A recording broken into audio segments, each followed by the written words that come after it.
genuinely underwhelmed. Like in life.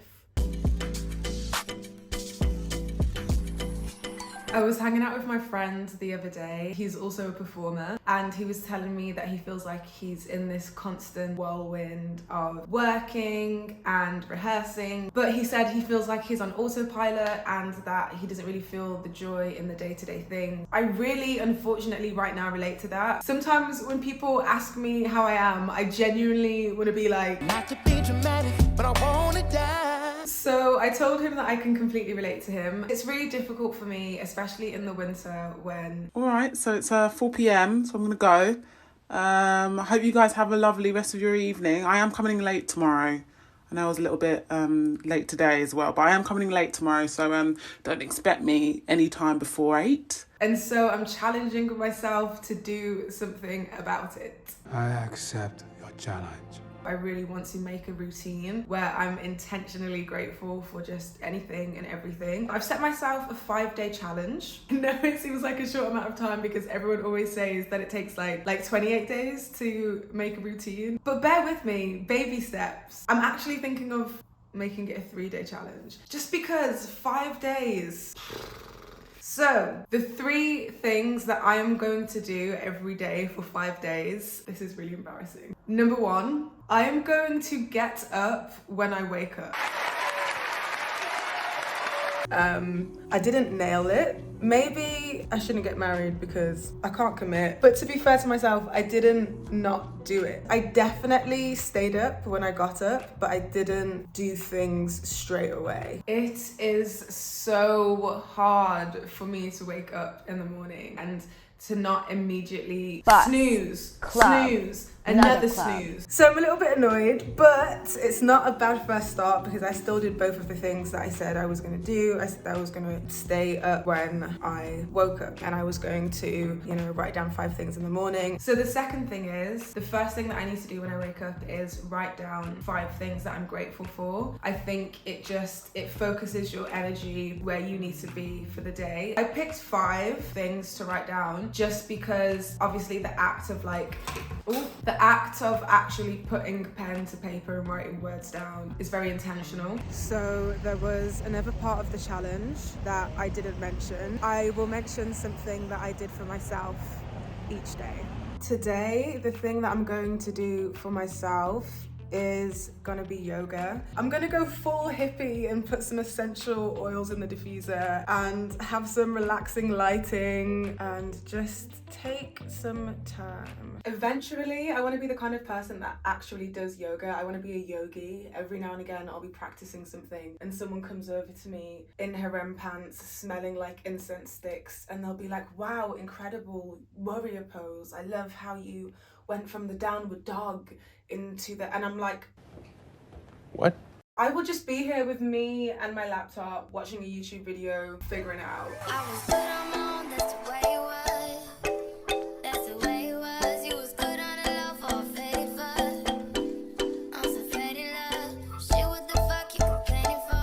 I don't know if this has just come to me because I'm in a peaceful state, or if it's just come to me, but I just remembered a quote that I heard the other day and I really like it. And the quote is, the world is abundant. We're so pushed towards the ideology that there can only be one of something. There's a market for everything. There's abundance in the world. And we don't need to have this crab in a barrel mentality, but it's so normalized. Gabrielle performs tonight at the... Where are we? I don't actually know where we are. It's either the Vauxhall Royal Tavern or the Royal Vauxhall Tavern. Okay, we're in a pub.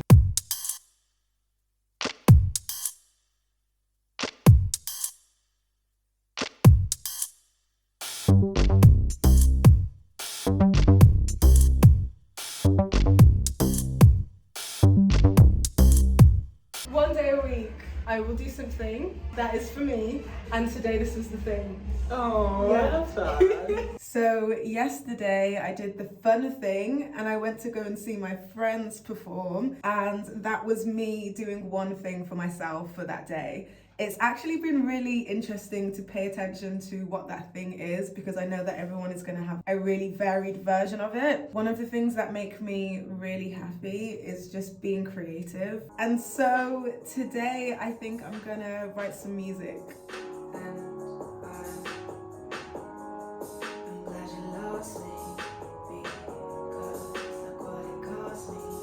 Catch her, look at how the track burns when you're chasing bad decisions wrapped inside a brown pearl. Faster, guilt is on your back, sir. You'll go, no! No! I actually even want to change that. I don't want to rhyme sir with sir.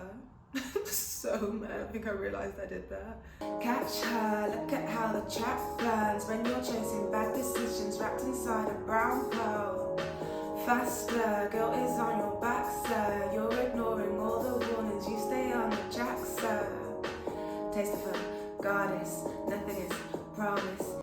I realised, so like the sir is an extra bit, it's not the rhyme is backing track. And my dumb ass was like, I don't want to write sir, I just feel I'm intellectually above that. Embarrassing. Today, the thing that I'm going to be doing for myself is reading some of this book. I'm definitely the kind of person that always chooses to listen to music over reading, but I love reading. I just never put in time for it. And so because I set the intention to put in time for something that I enjoy doing, I'm going to choose this today. This book is called All About Love by Bell Hooks. Honestly, I read the intro and I felt dragged, but I'm not going to share that part just yet. She talks a lot about how our immediate family growing up really played a large part on how we give and receive love in the present. The parent-child bond, which teaches us that we are lovable, and the parent-child bond, which teaches us how to love. We cannot be whole human beings. Indeed, we may find it hard to be human without the sustenance of this first attachment. I just really like this book because she makes a really good point about how we will write about love and we'll make movies about love and we'll listen to songs about love, but we don't actually discuss what it means to love. And we're open when we can talk about the loss of love, but we're not as open when we talk about the absence of it. What are you doing? This is me 6 foot. You're standing on something. I think the lip liner has detracted from the wine stain. I like it. I like this finished look. This is nice. Thank you. All it is just a bit of lip liner and a bit of lip gloss, and it really just takes the edge off. Brings it up, skipper. She's that love. Oh, if I had my wine, the aesthetics. No, we need to go. Alright. The top of the shelf. Did you spin it? Alright, don't look. Don't worry.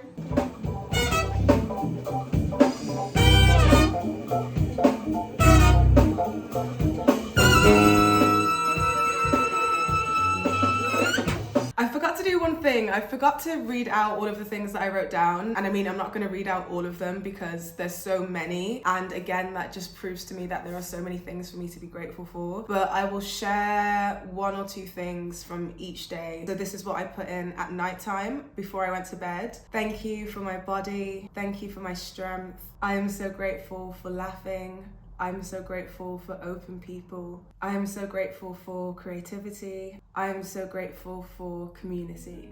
Honestly, this week has shown me that the only thing and the most important thing that needs to change in my life is my perception. It's okay and it's natural to forget to count my blessings every once in a while, because the positive emotional impact that it has on me when I finally remember, it's kind of priceless. I mean, I don't want to keep going through the dips just to experience the peaks, but I definitely recognize that realistically in your life and everyone's life there's a duality of good and bad. But my emotions are crazy. I feel everything in extremes. So when I feel happy, I'm like ecstatic. And when I'm sad, well, we don't need to think about that. So I'm going to continue with intentional gratitude in the present.